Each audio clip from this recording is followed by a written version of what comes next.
کہ تم لوگ رات رات بھر کے بیٹھ کر کے مزے کی پیار کی باتیں کرتے ہو، میں نے تمہیں لڑنے کے لیے بھیجا ہے، میں نے تمہیں صلح سپاٹے کے لیے نہیں بھیجا۔ اگر چاہو تو لڑو، چاہو تو پھر یہ کمان حسین کے حوالے سے اور حسین کے جنگ کے حوالے سے شمر کے حوالے کر دو، اور اگر تم نہیں لڑو گے شمر لڑے گا۔ اور شمر کو کہا اگر ابن سعد نہیں لڑتا تو پھر تو اس کی گردن اڑا دینا، اور پھر جو ہے وہ گردن میرے پاس بھیج دینا، سر میرے پاس بھیج دینا۔ شمر آیا فوج لے کر کے، جب شمر آیا تو وہ محرم الحرام کی 7 تاریخ تھی، پے در پے جو فوجیں آئی اس کی کل تعداد بن جاتی ہے 22,000۔ 22,000 کا لشکر اب مکمل ہو گیا۔ حالانکہ اس لشکر کے متعلق بہت ساری باتیں ہیں، زیادہ تر مورخین نے 22,000 کا لشکر لکھا ہے، لیکن امام زین العابدین فرمایا کرتے تھے میرے اندازے کے مطابق لشکر یزید یا شامی لشکر کم و بیش 30,000 پر مشتمل تھا۔ اس کی تفصیل ہے اس لیے کہ وہ تھوڑے تھوڑے وقفے سے فوج بھیجا کرتے تھے۔ اب چونکہ ایک ایک آدمی گینا تو نہیں گیا، اس دور میں چونکہ جنگی حالات ہوتے تھے تو لوگ قیاس کرنے والے قیاس کرتے تھے، بعض نے 22,000 کہا، بعض نے 30,000 کہا، اس طرح سے 22,000 کا لشکر، چونکہ ہم 22 ہی کا قول کرتے ہیں چونکہ اکثر مورخین نے 22 کا قول کیا ہے۔ اور امام علی مقام کے ساتھ کتنے تھے؟ جو آپ کے جانثار تھے، جو خاندان کے علاوہ تھے، وہ 72 تھے، خاندان کے علاوہ 72 تھے، اور خاندان کے جو لوگ تھے ان کی تعداد 18 یا 19 تھی۔ آپ کہیں گے کہ 60 پہلے بیان ہوئے مکے سے نکلتے وقت، بالکل وہ 60 تھے، پھر راستے میں کچھ لوگ بڑھے، پھر اسی طریقے سے جو ہے وہ یزید کے سپاہی میں سے خطبے کے بعد کچھ لوگ مزید آئے، اسی طرح کچھ لوگوں کو پتہ چلا تو وہ کوفہ سے بھی آئے۔ اس طریقے سے کل تعداد جو ہے وہ اتنی ہو جاتی ہے کہ 72 وہ جانثار ہو جاتے ہیں، 18 یا 19 کی تعداد جو ہے وہ خاندان کی ہو جاتی ہے۔ اس طریقے سے یہ تھے، ان میں سے 32 جو تھے وہ سواری پر تھے، گھوڑ سوار تھے، اور 40 جو تھے وہ پیدل تھے، ان کے پاس سواری نہیں تھی۔ اب امام علی مقام کے 7 تاریخ کو کربلا میں جب شمر آیا خط لے کر کے، تو امام پر 7 محرم کو پانی بند کر دیا گیا۔ 7 محرم کو انہوں نے پانی بند کر دیا، 7 کو پانی بند رہا، 8 کو پانی بند رہا، 9 کو پانی بند رہا، 9 تاریخ کو انہوں نے جنگ کا طبل بجا دیا۔ جنگ کا طبل انہوں نے جب بجایا، وہ فوج لے کر کے آئے امام پر حملہ کرنے کے لیے۔ اس وقت امام علی مقام اپنی تلوار کو، ذوالفقار حیدری جو ان کے بابا سے ان کو ملی تھی، اس تلوار کو یوں رکھ کر کے آپ اس پر اپنی تھوڑی رکھ کر کے بیٹھے ہوئے تھے۔ اسی بیٹھنے میں آپ امام کو اونگ آئی، جیسے اونگ آئی تو آپ جو ہے وہ اس طبل کی آواز سن کر کے چونک کر کے اٹھے۔ اٹھنے کے بعد غازی عباس سے کہا بھائی عباس یہ کیا آواز ہے؟ کہا امام وہ آپ سے جنگ کرنا چاہتے ہیں۔ امام کی آنکھوں میں آنسو تھے، آپ کی آنکھ میں آنسو تھے۔ سیدہ بی بی زینب پاک کھڑی تھی، اس کی بھائی جان کیا ہوا؟ فرمایا کہ ابھی آنکھ لگی تو خواب میں نانا کا دیدار ہوا، میں نے نانا سے عرض کیا حضور آپ کی قوم مجھے اتنا ستاتی ہے۔ نانا نے فرمایا حسین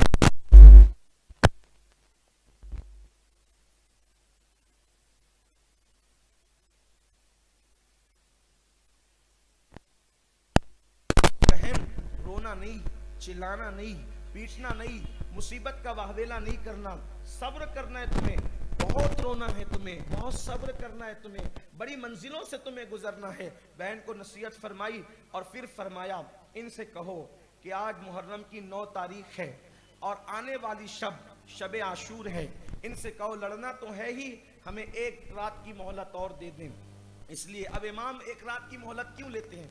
ابن جریر طبری لکھتے ہیں، امام پاک نے فرمایا کہ عاشور کی شب کی ہمیں مہلت دے دو، کیونکہ اللہ جانتا ہے کہ مجھے تلاوت سے، ذکر سے، اذکار سے، نمازوں سے مجھے کتنی محبت ہے۔ آج کی رات جی بھر کے ہم تلاوت کریں گے، آج کی رات جی بھر کر نمازیں پڑھیں گے، آج کی رات جی بھر کر ہم ذکر اذکار کریں گے، دعائیں مانگیں گے۔ زندگی کی آخری رات ہے، ہم عبادت میں گزارنا چاہتے ہیں۔ اپنی گفتگو کو آگے بڑھانے سے پہلے میں صرف آپ کو اتنی بات کہنا چاہتا ہوں چند جملوں میں، سنیو مجھے بتاؤ، ہمارے امام تو شب عاشور کی رات بطور مہلت مانگ رہے عبادت کے لیے، جانتے ہیں زندگی کی آخری رات آ گئی ہے، وہ تلاوت کے لیے مانگتے ہیں، عبادت کے لیے مانگتے ہیں، نماز کے لیے دشمن سے مہلت مانگ رہے ہیں. اللہ نے ہمیں مہلت دی ہے. ہماری زندگی کے اندر نمازیں نہیں ہے, ہماری زندگی میں تلاوت قرآن نہیں ہے, ہماری زندگی میں دین پر عمل نہیں ہے. ہم کیسے حسینی ہے؟ اگر سچے حسینی ہو آج دل میں عہد کر لو کہ مولا کو تلاوت پسند تھی, مولا کو ذکر اذکار پسند تھے, مولا کو نمازیں پسند تھی. حسین ہم نام نہاد حسینی نہیں, ہم سچے حسینی ہیں. آج کے بعد ہماری زندگی کی کوئی نماز قضا نہیں ہوگی, آج کے بعد کوئی نماز ترک نہیں ہوگی. مولا پاک آپ کو تلاوت پسند ہے, ہم انشاءاللہ کم سے کم روزانہ 1 صفحہ قرآن مقدس کی تلاوت ضرور کیا کریں گے, اور کم سے کم 100 مرتبہ اللہ کی تسبیح و تحلیل ضرور کیا کریں گے. آج سے یہ عہد کرو, اگر سچے حسینی بننا ہے کردار کے, تو آج سے یہ عہد لے کر کے اٹھو, اور مجھ سے نہیں اپنے رب سے, مجھ سے نہیں اپنے رسول سے, مجھ سے نہیں اپنے مولا حسین سے عہد کر کے اٹھو کہ انشاءاللہ نمازیں ترک نہیں ہوگی. اگر حسینیوں میں نام لکھانا ہے تو آپ کو نمازی بننا پڑے گا, ورنہ آوارگی کی زندگی, بے نمازی پن کی زندگی, گناہوں کی زندگی, پاپ کی زندگی اور اپنی طبیعت کے مطابق زندگی, یہ یزید اور یزیدیوں کی زندگی ہے.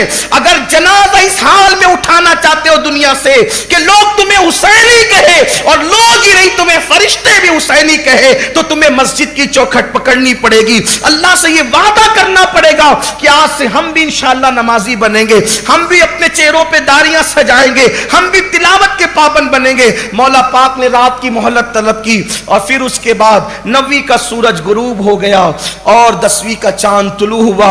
اللہ اکبر. کربلا کا میدان ہے, کربلا کی دھرتی ہے, اور تاجدار کربلا ہمیشہ کے لیے جنگل کو گلستہ بنانے کی تیاری کر رہے ہیں. اپنا گلستہ لٹا کر کے اسلام کی گلستہ کی آبیاری کرنے کے لیے, اسلام کے چمن کو پربہار کرنے کے لیے تیاری کر رہے ہیں. خیمے عورتوں کے الگ لگے ہوئے ہیں, مردوں کے خیمے الگ لگے ہوئے ہیں, حسینی خیمہ الگ لگا ہوا ہے. مولا پاک نے جناب عباس سے کہا, عباس سب لوگوں کو جمع کرو. خاندان کے لوگوں کو جمع کیا, آوان و انصار کو جمع کیا, اور محرم کی 10ویں شب حسن اتفاق سے 61 ہجری کی 9ویں محرم جمعرات کو پڑی تھی.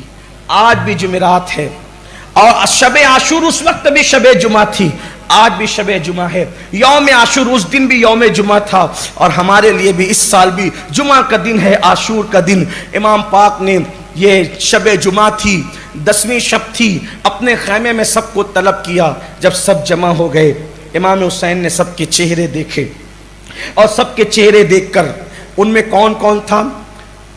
امام علی مقام کے سوتیلے بھائی تھے جن کی تعداد 4 سے زیادہ تھی. امام علی مقام کے چچا زاد بھائی تھے 3, حضرت عقیل کے فرزند مسلم بن عقیل کے بھائی. اسی طرح مسلم بن عقیل کے 3 بیٹے بھی تھے اور مزید.